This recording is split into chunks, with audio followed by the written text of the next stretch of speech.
Bismillahirrahmanirrahim. Assalamualaikum warahmatullahi wabarakatuh. Waalaikumsalam warahmatullahi wabarakatuh. Ya, alhamdulillahirabbil alamin. Puji dan syukur kita kepada Allah Subhanahu wa taala atas limpahan rahmatnya kita semua dapat berkumpul di tempat ini dalam keadaan sehat walafiat. Shalawat beserta salam mudah-mudahan selalu tercurah kepada junjungan kita Habibana wa Nabiyana Muhammad sallallahu alaihi wasallam, kepada keluarganya, kepada para sahabatnya, juga mudah-mudahan sampai kepada kita semua selaku umatnya hingga akhir zaman, hingga kelak kita mendapatkan syafaatnya di yaumul akhir. Amin. Sebelumnya saya mengucapkan terima kasih yang sebesar-besarnya kepada teman-teman semua yang telah menyempatkan hadir di sini untuk melakukan sama-sama berdiseminasi mengenai disiplin positif dan nilai-nilai kebajikan universal. Selanjutnya tentunya ini sudah siang ya. Sebelumnya kita akan ice breaking dulu. Siap? Agar saya tidak ngantuk ya. Konsentrasi juga kita lebih dekat lagi. Tahu ini lagu tangan ini ke atas, tahu ya? Kita sama-sama sambil berdiri atau duduk? Berdiri. Stop.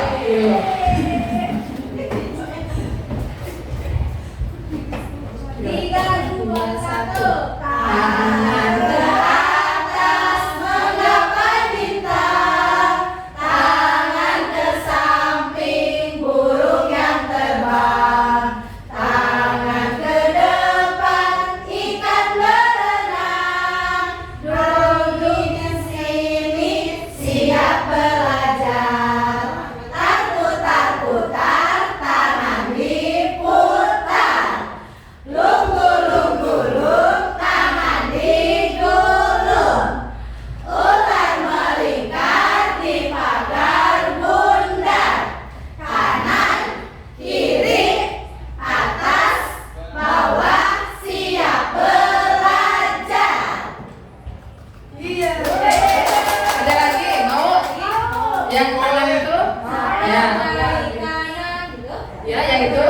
Ya. Satu jari kanan, satu jari kiri, ku gabung menjadi dua, ku buat jembatan panjang. Dua jari kanan, dua jari kiri, ku gabung menjadi empat, ku buat kamera cekrek. Tiga jari kanan, tiga jari kiri, ku gabung menjadi enam, ku buat menara tinggi. Empat jari kanan, empat jari kiri, ku gabung menjadi delapan, ku buat telinga kelinci. Lima jari kanan, lima jari kiri, ku gabung menjadi sepuluh, ku siap berdoa. Alhamdulillah ya. Terima kasih. Mudah-mudahan kita menambah semangat kita untuk belajar. Ya. Ya, di sini saya akan mendiseminasikan yang telah saya dapatkan dari ilmu dari CGP ya. Ini merupakan tugas saya dari program guru penggerak, harus mendiseminasikan ini disiplin positif dan nilai-nilai kebajikan universal. Nah, sini ada 6 yang akan saya paparkan. Yang pertama, disiplin positif dan nilai-nilai kebajikan. Yang kedua, teori motivasi, hukuman dan penghargaan, restitusi juga. Yang ketiga, keyakinan kelas. Yang keempat, kebutuhan dasar manusia dan dunia berkualitas. Yang kelima, restitusi. 5 posisi kontrol masih. Yang keenam, restitusi segitiga restitusi. Ini akan kita bahas.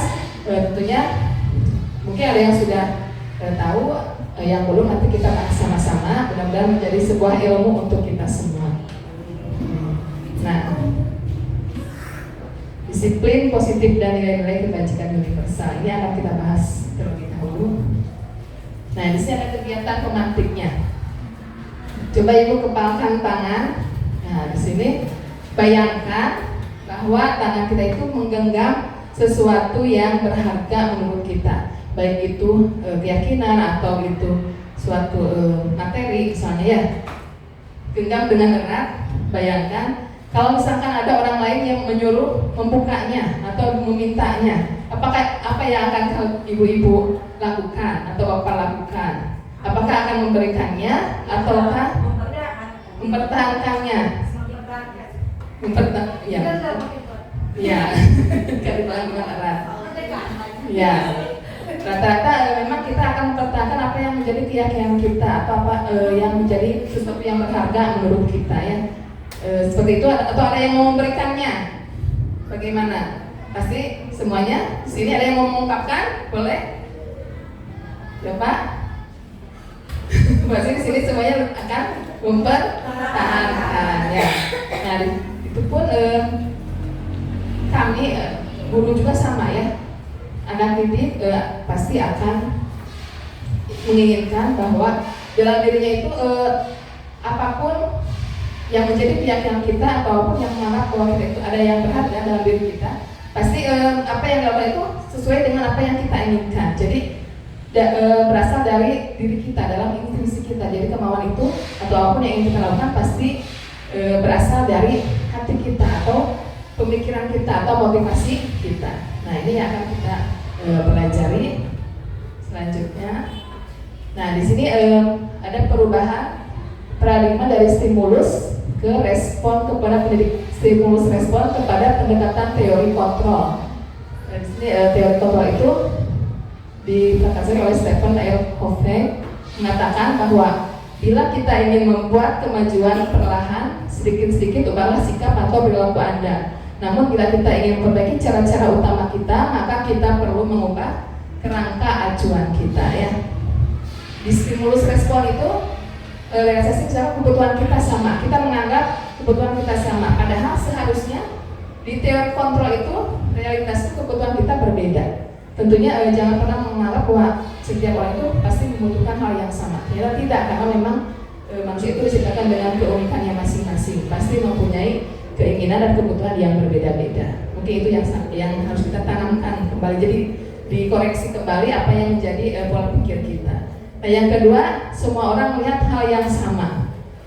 Seharusnya dengan teori kontrol itu setiap orang itu memiliki gambaran yang berbeda. Jadi gambaran tentang apapun pasti akan berbeda-beda. Itu yang harus sedikit kita berubah pola pikir. Nah, yang ketiga, kita mencoba mengubah orang agar berpandangan sama dengan kita. Nah, kita tidak bisa memaksa orang lain, oh kita itu berpikir seperti ini. Tapi kita harus lihat, pasti kita harus berusaha memahami pandangan orang lain tentang dunia. Jadi tidak bisa memaksakan apa yang kita pikirkan kepada orang lain. Nah, itu yang harus kita pahami ya. Itu ada dalam teori kontrol. Jadi jangan pernah memaksakan apa yang kita pikirkan harus sama dengan yang dipikirkan orang lain. Nah, selanjutnya, perilaku buruk itu dilihat sebagai suatu kesalahan. Itu yang stimulus respon yang sering kita, jadi yang dilakukan yang kita pikirkan seperti itu kan. Jadi suatu kebiasaan, suatu pola pikir yang tertanam dalam diri, biasanya seperti itu. Kebanyakan seperti ini, padahal seharusnya semua perilaku memiliki tujuan. Jadi kata kita ini masalah perilaku, belum tentu kata orang lain salah. Jadi kita harus mencari tahu apa sih tujuannya gitu ya. Jadi tidak bisa memaksakan kepada orang lain. Nah, di sini di stimulus respon menyebutkan bahwa orang lain bisa mengontrol saya. Nah, seharusnya hanya Anda yang bisa mengontrol diri sendiri. Jadi dari dalam diri, oh ini harusnya saya. Jadi harus menimbulkan motivasi diri dalam diri kita itu. Jadi tidak harus bahwa orang lain itu bisa mengontrol diri kita seperti itu. saya bisa mengontrol orang lain. Stimulusisme seperti itu, tapi seharusnya Anda tidak bisa mengontrol orang lain. Jadi saya tuh tidak bisa harus mengharuskan bahwa orang itu harus seperti apa misalnya ya. Jadi ada yang harus diperbaiki dalam teori kontrol. Terus selanjutnya, pemaksaan ada pada saat bujukan gagal. Saat kita membujuk orang lain, gagal nih, paksa perlu dipaksa, harus dipaksa misalnya. Itu tidak, kita harus rubah, harus menciptakan pilihan-pilihan baru. Apa yang diinginkan oleh orang lain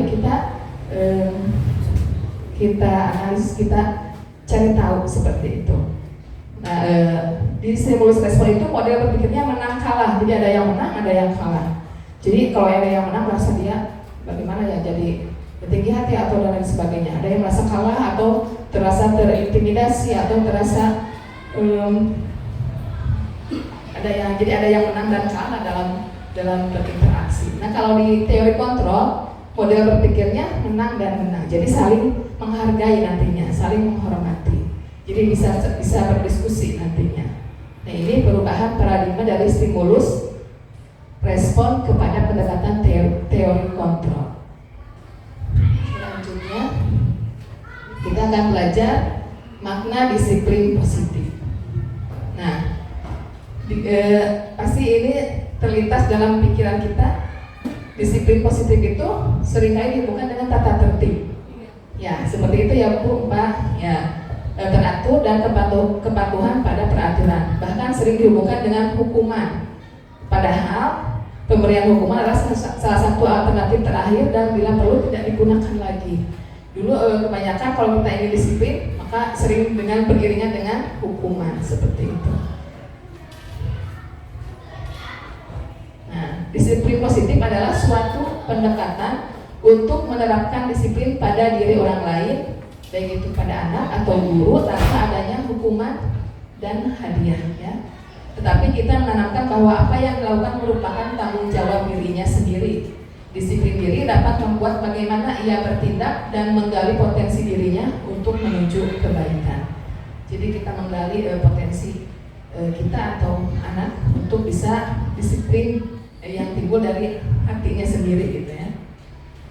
Nah, disiplin diri juga belajar bagaimana kita mengontrol diri kita untuk mengacu pada hal-hal yang positif. Sebagai pendidik memiliki tujuan untuk menciptakan peserta didik yang memiliki disiplin diri, sehingga diharapkan mereka dapat berperilaku dengan mengacu pada nilai-nilai kebajikan universal dan memiliki motivasi intrinsik. Jadi mempunyai keinginan sendiri atau motivasi dalam dirinya sendiri. Itu, dan kita bisa menerapkan disiplin positif di kelas kita ataupun di sekolah kita. Nah, menurut Ki Hajar Dewantara bahwa di mana ada kemerdekaan, disitulah harus ada disiplin yang kuat, yakni disiplin pada diri sendiri yang memiliki motivasi internal. Nah, itu jadi ini sesuai dengan pemikiran Ki Hajar Dewantara. Jadi manusia yang merdeka itu harus ada disiplin yang kuat. Karena kita pendidikan itu kan menginginkan, menuntun anak itu untuk mendapatkan kebahagiaan yang setinggi-tingginya, baik itu sebagai diri sendiri ataupun anggota masyarakat. Jadi tidak hanya sebatas ilmu pengetahuan yang tinggi atau yang bisa, tapi dengan karakternya juga harus sesuai dengan profil belajar Pancasila seperti itu. Jadi mereka bisa mendapatkan kebahagiaan yang setinggi-tingginya. Nah, di sini ada nilai-nilai kebajikan universal. Misalnya ada mandiri, menghargai, antusias, empati, kreativitas, kerjasama, ada percaya diri, ada juga misalnya gotong royong. Nah, itu dan lain-lain yang ini memang nilai kebajikan ini harus kita tanamkan kepada peserta didik atau bahkan kita sendiri juga harus memiliki nilai-nilai kebajikan, terutama untuk mendidik dan menuntun peserta didik. Nah, ini nilai kebajikan universal ini selaras dengan profil pelajar Pancasila yang ada 6 aspek itu ya. Ada mandiri, yang kebinekaan global, terus benar kritis, gotong royong, terus apa lagi? Beriman dan bertakwa, kreativitas ya, mandiri, kerjasama ya. Itu masuk ke profil pelajar Pancasila ya. Nah nanti di sini supaya menciptakan anak memiliki profil pelajar Pancasila, ini ada teori motivasi, hukuman dan penghargaan restitusi. Jadi nanti akan menciptakan anak itu memiliki kebajikan universal ya, dari kebajikan universal. Nah ini ada teori motivasi. Menurut Ian Gosen ada 3 motivasi perilaku manusia. Yang pertama untuk menghindari ketidaknyamanan atau hukuman. Nah, yang kedua untuk mendapatkan imbalan atau penghargaan. Yang ketiga untuk menjadi orang yang mereka inginkan dan menghargai diri sendiri. Jadi ini ada 3 motivasi yang ada pada diri manusia ya, perilaku manusia. Kita lihat contohnya. Nah ini motivasi untuk menghindari ketidaknyamanan atau hukuman. Nah, orang pada motivasi ini selalu bertanya-tanya dalam dirinya apa yang akan terjadi ketika tidak melakukan perintahnya. Hal ini akan mempengaruhi terhadap fisik dan psikologisnya. Motivasi ini bersifat eksternal, biasanya dari luar. Jadi kadang-kadang anak mau melakukan sesuatu karena dia takut dihukum atau misalnya tidak nyaman kalau dihukum. Jadi dia akan termotivasinya seperti itu karena dari luar. Nah ini motivasi mendapatkan imbalan atau penghargaan dari orang lain. Melakukan sesuatu hal yang baik itu karena ingin mendapatkan penghargaan atau hadiah ya. Pada motivasi ini orang melakukan tindakan hanya untuk mendapatkan pujian yang membuat dirinya berada dalam dunia berkualitas. Nah motivasi ini bersifat eksternal juga sama. Jadi bukan dari dirinya sendiri, jadi hanya mengharapkan penghargaan atau hadiah. Nah ini motivasi untuk menjadi orang yang mereka inginkan dan menghargai diri sendiri. Nah orang pada motivasi ini akan melakukan suatu tindakan dengan keikhlasan dan melakukan nilai-nilai yang diyakininya. Motivasi inilah yang akan membuat hadirnya disiplin positif ya. Motivasi ini bersifat internal. Nah jadi yang ketiga ini motivasi yang akan menumbuhkan rasa disiplin positif karena ini bersifat internal, berasal dari dirinya, tidak ada paksaan atau hukuman dan lain sebagainya. Jadi dia melakukan apapun nilai-nilai kebajikan itu dengan keikhlasannya dari dorongan dirinya sendiri. Nah ini perbedaan hukuman, penghargaan dan restitusi. Hukuman itu bersifat tiba-tiba. Murid tidak dilibatkan dan bersifat satu arah. Misalkan murid kesiangan, kita hukum, kamu berdiri di depan kelas misalnya, tanpa diberikan kesempatan. Ini hanya satu arah, bersifat tiba-tiba dan murid tidak dilibatkan untuk dia mengungkapkan alasan atau dan lain sebagainya. Itu hukuman. Kalau konsekuensi itu sudah direncanakan dan disepakati bersama. Misalnya kalau kamu kesiangan nanti kamu berdiri ya di depan kelas. Misalnya itu kan udah dikasih tahu sebelumnya. Jadi ada konsekuensi yang akan dilakukan misalnya. Kalau restitusi itu menciptakan kondisi bagi murid untuk memperbaiki kesalahannya. Jadi murid itu sadar bahwa saya itu salah. Nanti dia akan mengungkapkan apa alasannya dan dia akan memperbaiki dirinya dari kesalahannya itu berasal dari dirinya sendiri. Jadi nanti ada rasa tanggung jawab dalam diri. Itu restitusi. Selanjutnya ini ada pengaruhnya, pengaruh jangka panjang dan jangka pendek dari penghargaan. Kalau kita selalu memberikan penghargaan kepada murid kita atau kepada orang terdekat kita kalau melakukan kebaikan misalnya, tapi ini juga ada dampaknya. Kalau kita terlalu sering memberikan penghargaan kepada peserta didik kita, misalnya anak tahu perkalian, nah kita kasih permen atau kita kasih uang. Nanti lama-lama anak itu kan akan berbeda motivasinya. Jadi itu tidak baik juga kalau kita sering lakukan karena ini ada pengaruhnya. Nah itu akan penghargaan itu merusak hubungan juga. Misalnya teman dekatnya dapat penghargaan, teman yang lainnya ada rasa iri, misalnya itu kan bisa merusak hubungan juga ya. Jadi tidak baik juga kalau sering dilakukan. Nah, yang kedua penghargaan mengurangi ketepatan juga. Jadi karena kita fokusnya ingin hadiah, jadi ketepatan juga akan berkurang. Nah yang ketiga penghargaan menurunkan kualitas. Kualitas juga akan berkurang kalau kita selalu sering memberikan penghargaan ya. Yang keempat penghargaan mematikan kreativitas. Jadi dia tidak ada muncul kreativitas sendirinya karena menginginkan hadiah atau penghargaan. Nah, yang selanjutnya penghargaan hukum mengambil motivasi dari dalam diri. Jadi tidak ada motivasi nantinya karena dia berharap selalu mendapatkan hadiah. Jadi kalau tidak dapat hadiah, dia akan kecewa seperti itu. Ini pengaruhnya. Nah, selanjutnya berlanjut ke keyakinan kelas dulu ya. Tentunya ini keyakinan kelas itu bahkan harus dilakukan saat kita di awal tahun pelajaran. Biasanya kita bikin keyakinan kelas. Ini keyakinan yaitu nilai-nilai kebajikan universal yang disepakati secara tersirat dan tersurat, lepas dari latar belakang suku, negara, bahasa maupun agama ya. Seseorang akan lebih tergerak dan bersemangat untuk menjalankan keyakinannya dari hanya mengikuti peraturan tertulis tanpa makna. Nah, ini biasanya dilakukan saat tahun ajaran baru supaya anak saat belajar itu memiliki keyakinan yang ingin mereka lakukan. Jadi kita sama-sama membuat. Nah, langkah-langkahnya yang pertama, lihat daftar kebajikan yang telah disusun bersama. Yang kedua, tentukan nilai kebajikan yang ingin dijadikan perhatian utama di sekolah atau di kelas. Sempurnakan beberapa daftar nilai kebajikan yang utama. Nah, lalu buatlah poster keyakinan sekolah atau kelas. Tentunya bisa ditempel di dindingnya. Nah, pembentukan keyakinan sekolah atau kelas. Keyakinan kelas berupa pernyataan-pernyataan universal. Jadi misalnya kita harus bertanggung jawab dalam melaksanakan tugas. Jadi anak-anak itu nanti kalau setuju itu kita bertanggung jawab, setuju misalnya anak-anak. Nanti ditempel di dinding. Jadi dia itu akan bertanggung jawab dalam melaksanakan tugas. Jadi dia ada keyakinan dalam dirinya. Nah, yang kedua, dibuat dalam bentuk positif. Jadi hal-hal yang positif yang dibuat dalam keyakinan kelas. Yang ketiga, hendaknya tidak terlalu banyak. Jadi tidak terlalu banyak tapi bermakna untuk anak-anak ya. Yang keempat, sesuatu yang dapat diterapkan di lingkungan tersebut.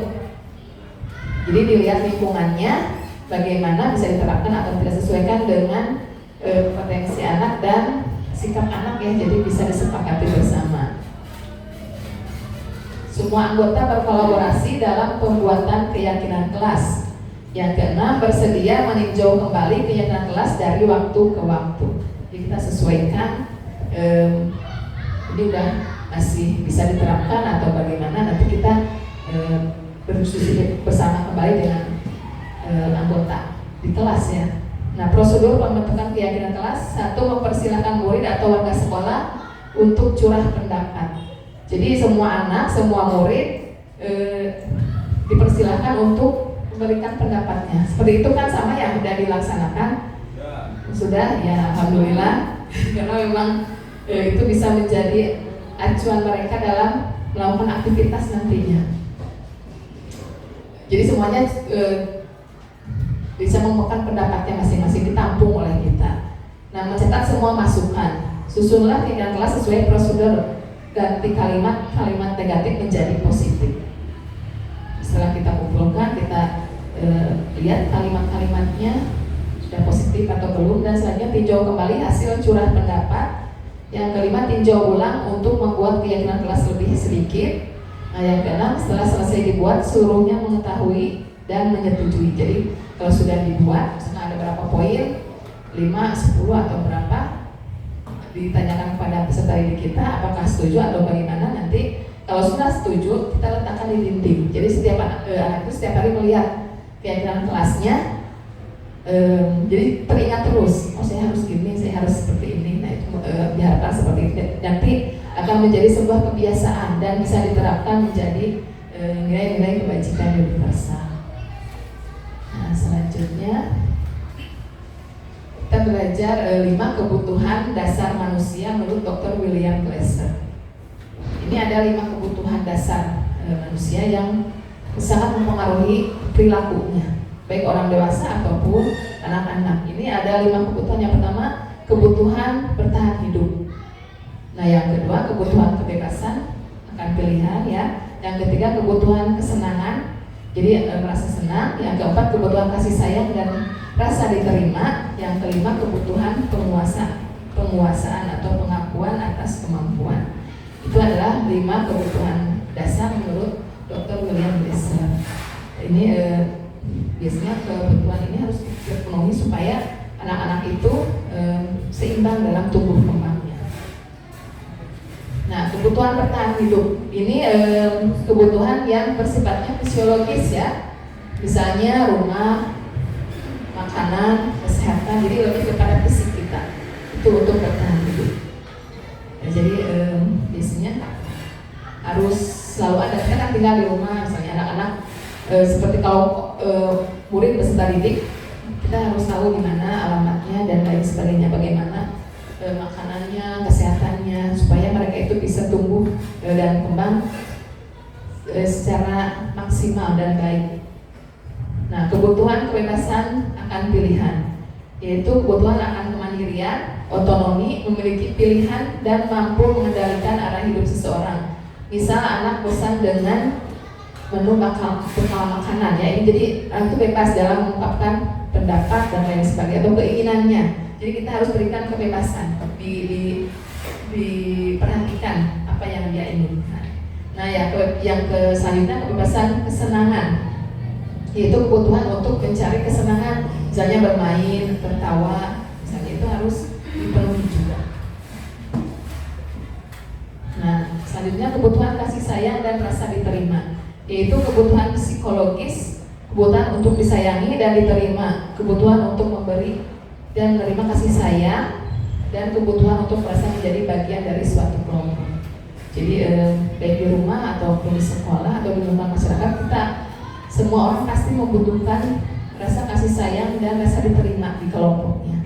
Ini kebutuhan dasar yang harus dipenuhi juga. Nah, ada kebutuhan penguasaan. Kebutuhan ini berhubungan dengan kekuatan untuk mencapai sesuatu, menjadi kompeten, menjadi terampil, diakui atas prestasi dan keterampilan kita didengarkan dan memiliki harga diri.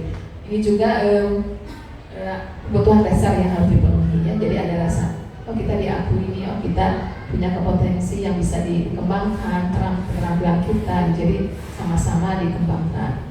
Nah ini dunia berkualitas itu adalah tempat khusus dalam pikiran kita, tempat kita menyimpan gambaran, representasi dari semua yang kita inginkan, pengalaman terbaik, bisa berisi orang-orang, hal-hal dan apa yang saja yang terbaik dalam hidup kita, dan membuat kita merasa bahagia dan terpenuhi kebutuhan dasar kita. Jadi biasanya kalau udah kelima kebutuhan dasar kita terpenuhi, itu dunia akan berkualitas untuk diri kita dan untuk peserta didik dan untuk semua orang mungkin, karena memang ini kebutuhan dasar itu harus dipenuhi oleh semua orang, harus merasa cukup ya.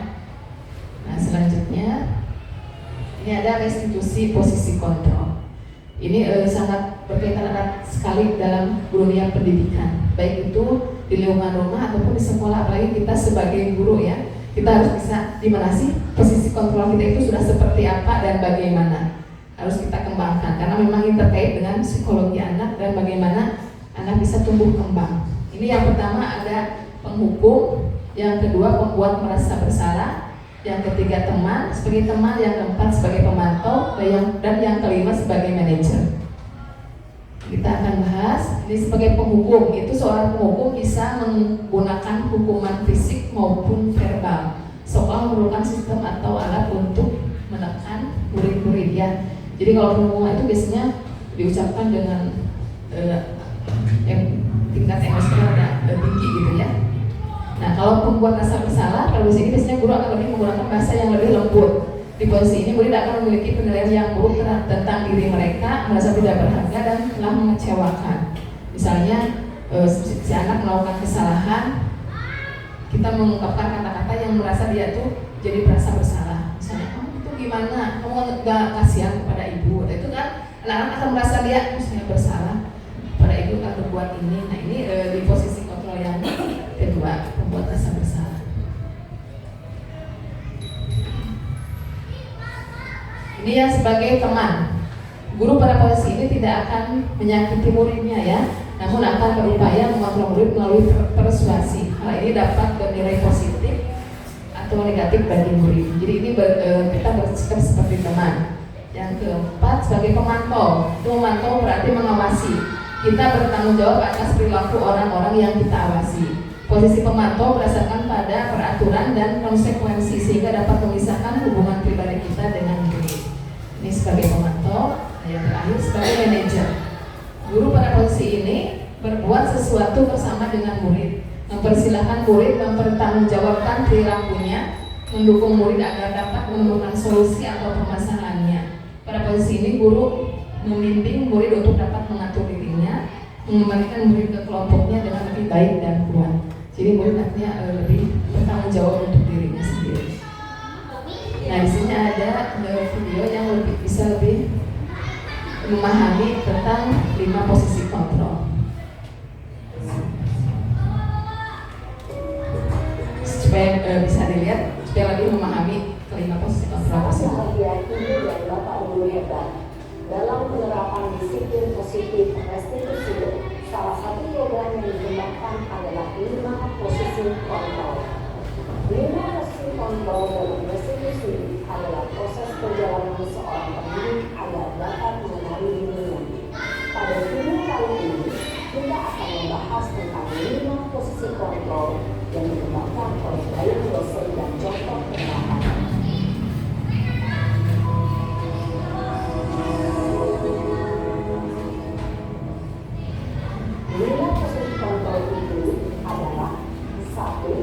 Posisi penghukum. 2.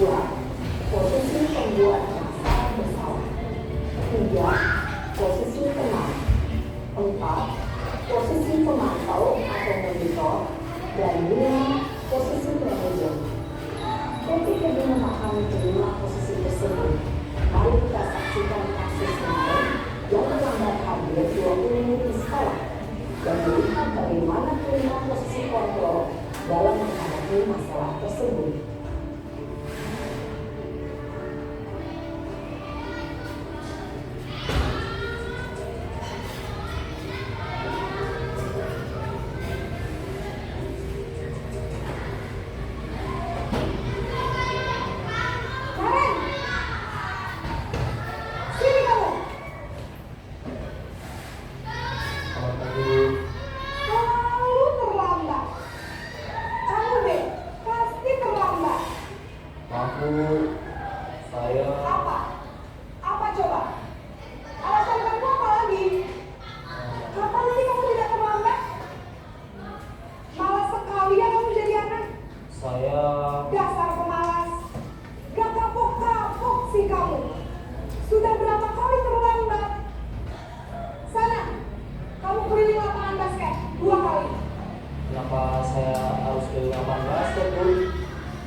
dirinya sendiri, merasa tidak berharga, dan tidak sanggup membahagiakan orang lain.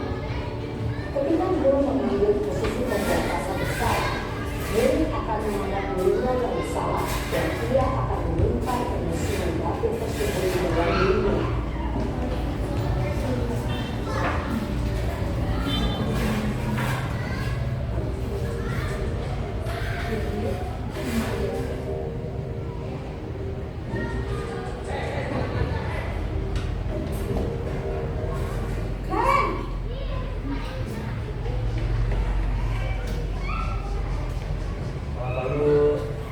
Wah, sudah jam berapa ini nak? Kurang baru aja sayang. Iya Bu, habis guru saya lupa bawakan saya Bu. Kamu malah menyalahkan ibu kamu. Kamu bukannya akal-akalnya paling kencang. Kok terlambat sih? Iya Bu, saya memang terlambat bangun tadi. Jadi biarpun saya kencang, tetap gak kencang Bu. Ya sudah sayang. Nanti lain kali larinya lebih kencang lagi ya. Biar gak terlambat lagi. Bikin seneng ibu demi ibu. Bisa kan? Bisa lah Bu. Ya sudah sayang sekolah. Udah sih urusan kamu. Kamu ini ada-ada saja. Dalam sesi tenang, guru berbicara dengan nada suara ramah atau cenderung bersenda gurau untuk menjaga suasana tetap santai. Murid akan merasa senang, aman, dan akan dengan diri. Identitas yang tercipta adalah identitas sukses atau berhasil. Namun, perlu diingat, karena ini masih dorongan eksternal, maka ada faktor ketergantungan dari murid kepada orang tertentu. Di sini, guru absen ya, sehingga di lain waktu, murid bisa berperilaku baik, namun hanya kepada orang-orang tertentu saja.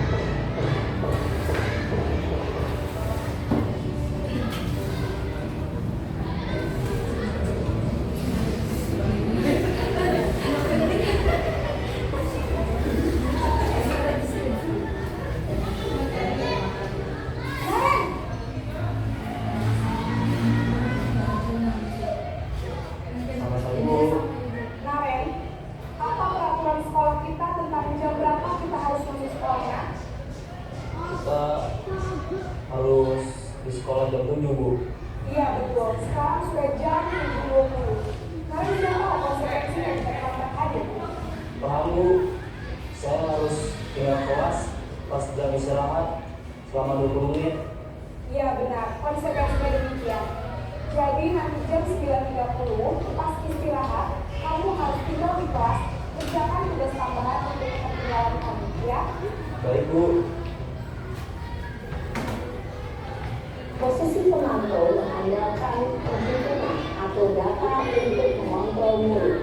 Guru mengarahkan murid berdasarkan peraturan dan konsekuensi. Seorang pemantau menunjukkan bahasa tubuh dan ekspresi wajah yang datar dan cenderung formal.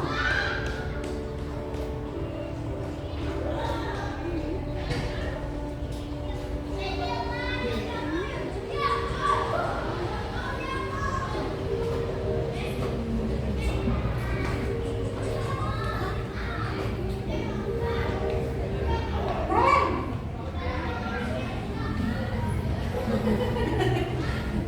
Sama-sama Bu. Selamat pagi Naren. Maaf Bu, saya terlambat. Ya, sekolah masuknya jam 7, sekarang sudah jam 7.20. Jadi sekarang bagaimana ini, Naren? Maaf Bu, saya lupa soal saya semalam.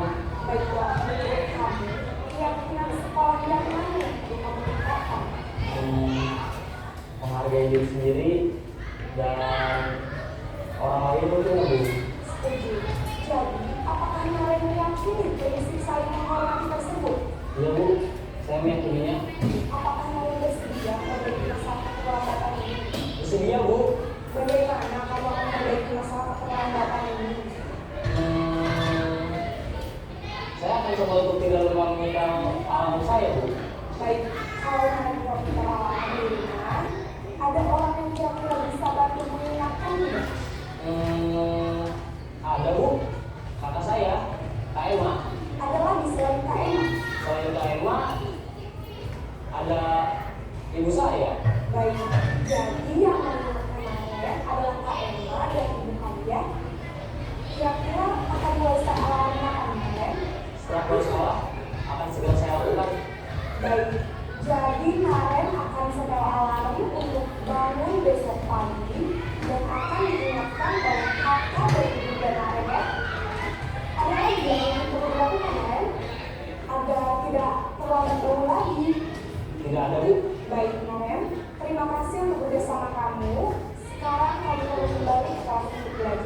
Baik Bu, terima kasih. Posisi manajer adalah posisi kontrol yang disarankan untuk membimbing murid memiliki sikap disiplin yang positif, yaitu murid yang mandiri, bertanggung jawab, dan dapat memecahkan masalah. Tujuan dari posisi ini adalah agar guru dapat berefleksi atas tindakannya. Guru akan terus memberikan pertanyaan-pertanyaan yang makna, sehingga membuat murid dapat belajar dari kesalahannya dan mencari sebuah solusi untuk menyelesaikannya. Ibu dan bapak guru hebat, setelah mengamati adegan kelima posisi kontrol tadi, kira-kira posisi mana yang paling ideal? Posisi mana yang dapat menunjang motivasi intrinsik murid? Ya, tentu posisi manajer. Posisi ini memang posisi ideal bagi setiap murid. Pada posisi kedua, guru dapat menerapkan disiplin positif dan berpihak pada murid dengan memberitakan murid. Perjalanan seorang pendidik tentunya tidak mudah untuk sampai pada posisi seorang manajer. Namun, tujuan kita pasti, yaitu menciptakan murid-murid yang mandiri, merdeka, dan bertanggung jawab. Semoga penyelenggaraan 5 posisi kontrol yang telah digunakan ini dapat menjadi ajang refleksi bagi kita semua, agar dapat terus mengasah dan menerapkan disiplin positif yang memerdekakan murid. Mari terus berlatih dan bersemangat.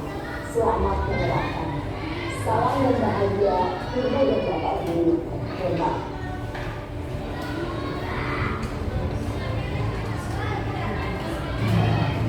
Ini merupakan video ya di mana bisa refleksi diri kita, gimana sih kita sekarang berada di posisi yang mana saat kita menghadapi anak yang mungkin melakukan kesalahan-kesalahan mereka itu ya.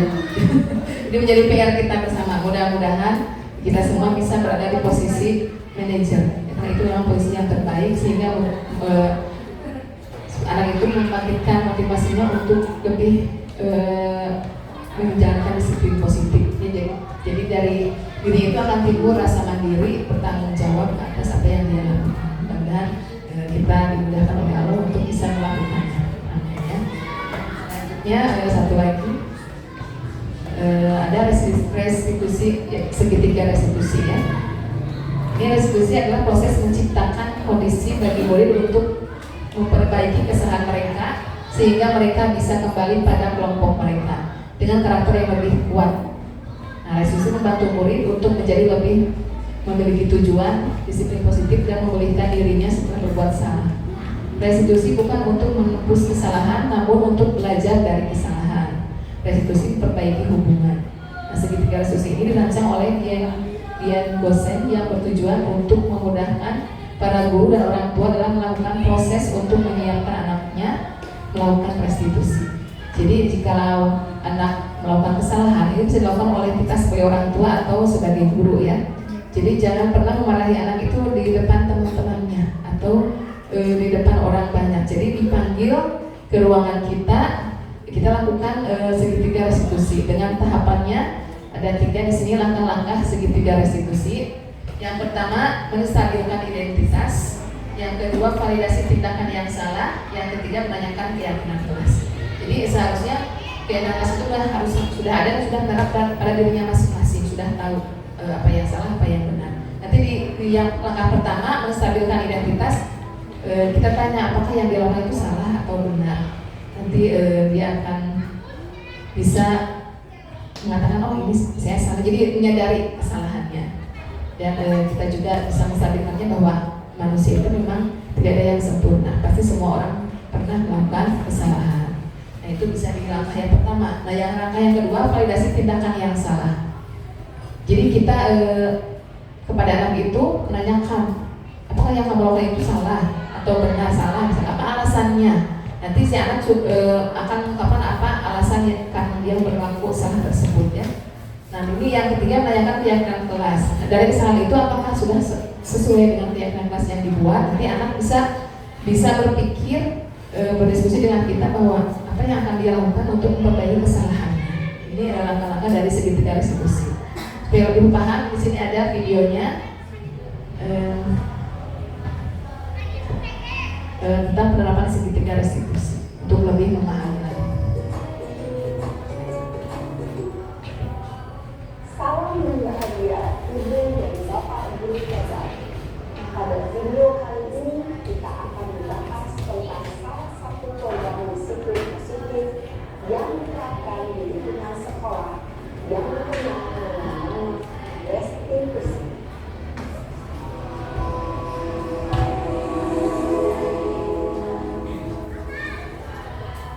Restitusi dikembangkan oleh pakar pendidikan dan dosen berlandaskan pada teori kontrol Dr. William Johnson.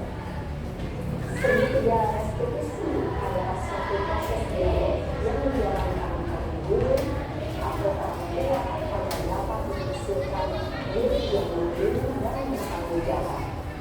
Pada saat ini di posisi manajer, aspek yang dikembangkan pada guru adalah motivasi prinsip, sehingga pengalaman diri dikembangkan dapat tumbuh dan berkembang menjadi suatu kebiasaan positif yang akhirnya menghasilkan kemenangan. Proses dialog ini terdiri dari 3 langkah yang dikembangkan pada 3 sisi pada segitiga restitusi. Sisi pertama adalah menstabilkan identitas. Sisi yang kedua adalah validasi tindakan yang salah. Dan sisi yang ketiga adalah menanyakan keyakinan. Ibu dan Bapak Guru, berikut ini akan menunjukkan bagaimana seorang guru berada dalam posisi manajer menggunakan penerapan segitiga restitusi.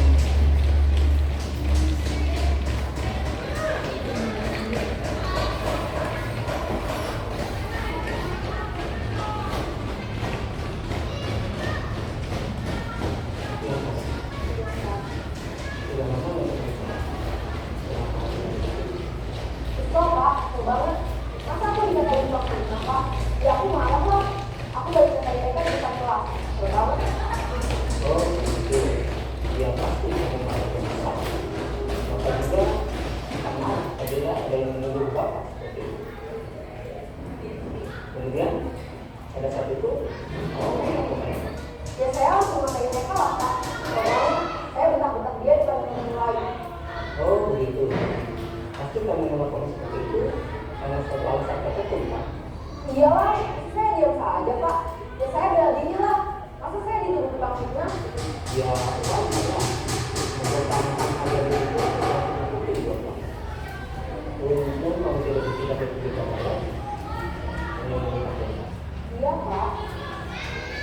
Jadi saya masih bersabar dan hanya mendengar saja. Sudah gemes padahal saya pasti bela diri lah. Ya, pasti ya. Tapi kamu memilih untuk tetap bertahan dan bersabar. Kamu memilih untuk tidak berbuat lebih parah lagi. Nah, sekarang coba kita lihat ya. Tindakan kamu dengan tak kita di kelas. Tindakan kamu itu kira-kira sesuai dengan keyakinan kelas atau itu kamu tidak? Iya lah Pak. Capek Pak. Jadi keyakinan atau prinsip kamu maupun sesuai dengan keinginan kamu. Ya, saya sebenarnya sama menghargai orang lain. Mungkin karena saya menjadi dosen. Jadi tidak mengingatkan itu. Kamu meyakini menghargai orang lain itu penting buat kamu. Yakin lah Pak. Iya, setuju. Kita harus tahu. Namun ada juga kewajiban hati yang perlu kita jaga. Apabila kita sudah paham. Ya, saya selalu yakin. Saya bisa jadi sabar, mengingat-ingat hidup, mau apa kan? Kira-kira kamu bersedia memperbaiki masalah ini tidak? Iya Pak. Kalau kamu memperbaiki masalah ini, kamu akan menjadi orang seperti apa? Saya akan menjadi orang yang bertanggung jawab kali ya Pak. Dan memperbaiki aku. Ya, menurut kamu, bagaimana rasanya menjadi orang seperti itu? Bagaimana bangga bisa bersabar dan menghadapi. Baiklah kalau begitu. Yuk, kita dengarkan bagaimana memperbaiki masalah ini.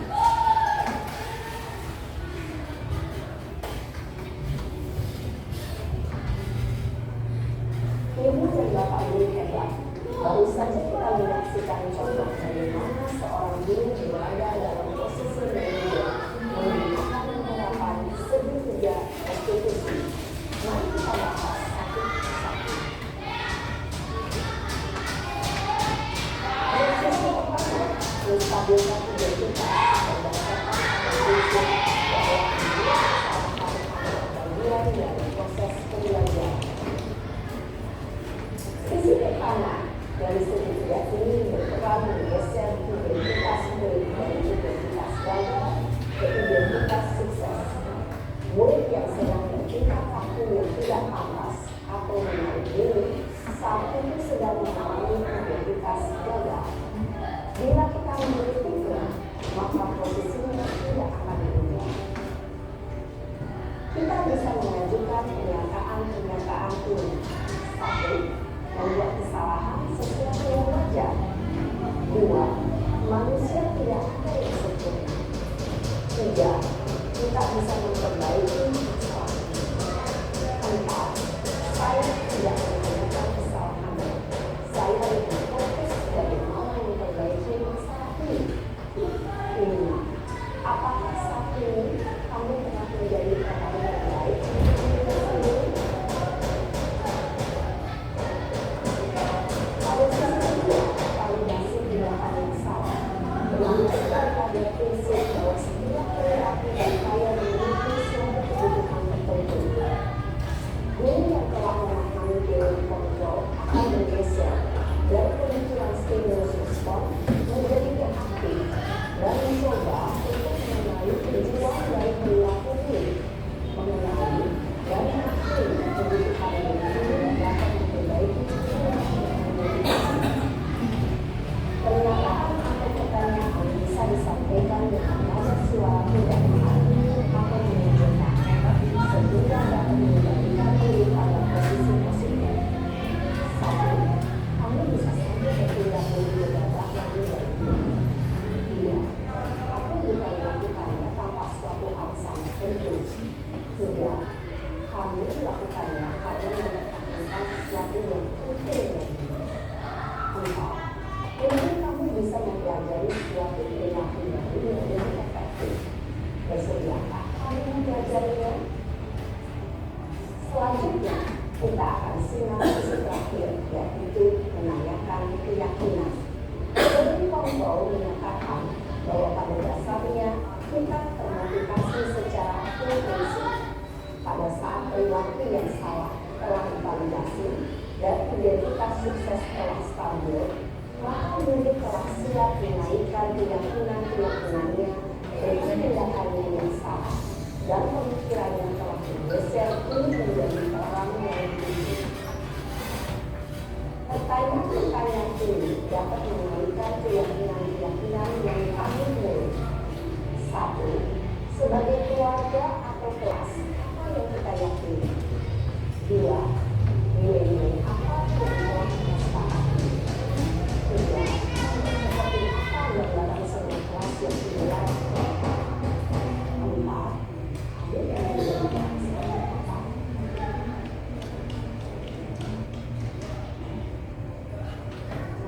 Dalam menerapkan segitiga positif ini, perlu diperhatikan satu, perilaku yang salah menyebabkan nilai-nilai atau keyakinan-keyakinan yang telah disepakati atau diuji. 2. Kesebiaan orang yang melakukan kesalahan untuk memperbaiki masalah. 3. Pemecahan masalah sebisa mungkin relevan atau memiliki hubungan dengan kesalahan. 4. Usaha dengan adanya suatu usaha kembalian dari pihak yang berbuat kesalahan. 5. Waktu perlu mendedikasikan waktu dari pihak yang berbuat kesalahan. Kami mulai melakukan usaha untuk memperbaiki masalah. Dengan memahami siklus penerapan segitiga konstitusi, diharapkan murid dapat menerapkan posisinya sebagai leader dengan mengajukan pertanyaan kepada orang yang dapat membuat murid menjadi lebih percaya diri, bertanggung jawab, dan mandiri. Nah, ibu bapak guru perlu tidak mengikuti ketiga tahapan dalam segitiga konstitusi bergantung pada ringannya suatu permasalahan.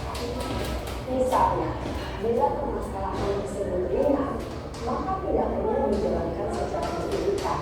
Bahkan bisa saja menanyakan apa keyakinan yang kita sepakati dengan menjalankan segitiga konstitusi dengan mengajukan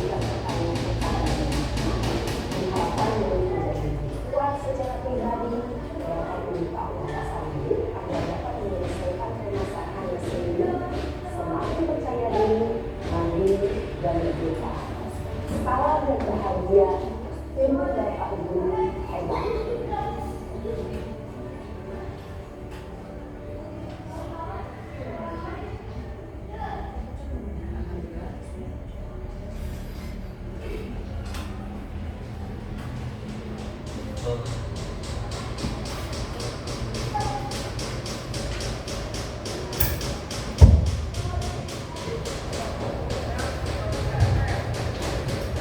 Alhamdulillah setelah kita lihat simak sama-sama videonya mungkin lebih memahami bagaimana posisi kontrol kita dan bagaimana cara penerapan dari segitiga restitusi.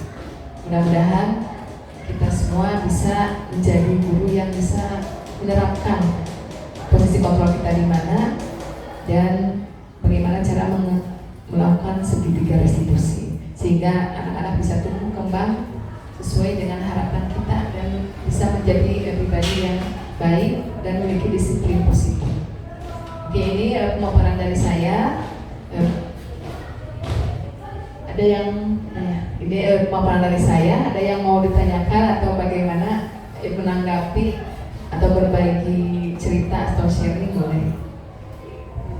Ya, mangga Bu.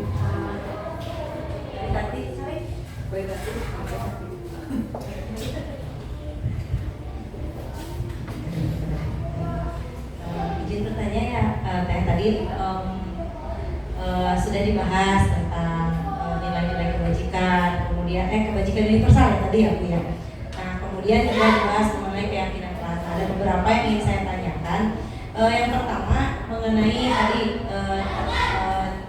nilai-nilai kebajikan universal. Bagaimana cara kita memotivasi siswa untuk bisa menerapkan hal-hal tersebut gitu ya Bu dalam kehidupan utamanya di sekolah. Kemudian yang kedua tadi saya tertarik dengan keyakinan kelas Bu. Nah kebetulan sebelum awal tahun ajaran kemarin sebenarnya saya mau mencoba membuat keyakinan kelas. Tapi ternyata setelah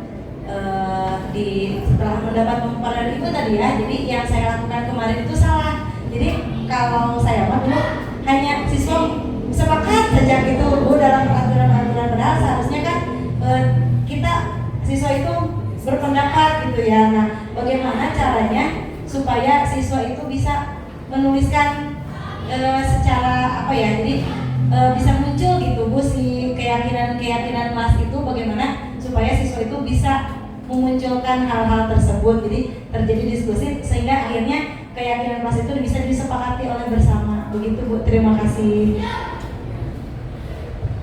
Terima kasih Bu Sri atas pertanyaannya. Saya akan langsung menjawab saja mengenai bagaimana motivasi supaya anak itu bisa menerapkan nilai-nilai kebajikan universal.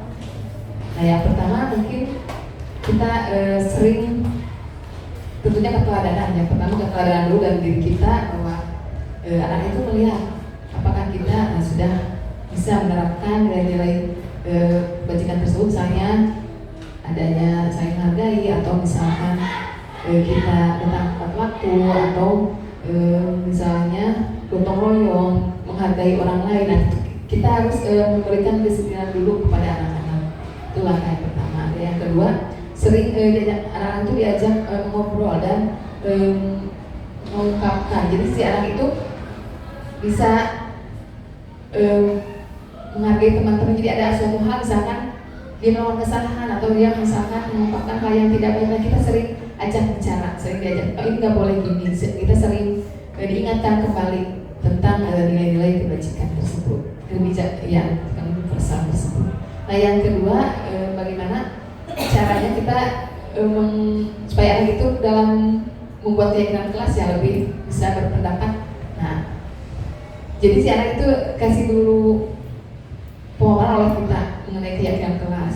Terus si anak itu pasti akan muncul keyakinan kelas seperti ini terus di contohnya kita kasih tahu, boleh dikasih tahu contohnya seperti apa. Misalnya kita bertanggung jawab dalam melaksanakan tugas atau datang tepat waktu misalnya, atau dan lain sebagainya, atau tidak boleh makan di kelas misalnya. Nanti anak itu bisa, oh ini ya pinginnya ini, nanti bisa mengungkapkan apa yang dia inginkan. apa yang harus mereka kerjakan sama-sama, harus diyakini, harus ditaati bersama. Nanti dia anak-anak semuanya tulis, nanti insya Allah bisa, mudah-mudahan bisa dalam mengungkapkan apa yang dia rasa dan dia ingin berpendapat seperti itu. Dikasih motivasi aja. Mungkin itu saja. Atau ada dari rekan lain yang mungkin dari pengalamannya di kelas membuat kegiatan kelas, boleh menambahkan atau bagaimana? Ada? Tidak ada. Ya. Selanjutnya ada lagi yang mau bertanyakan? Ya. Oh.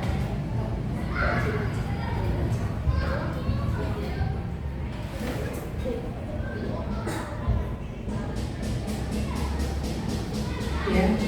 Mangga. Assalamualaikum warahmatullahi wabarakatuh.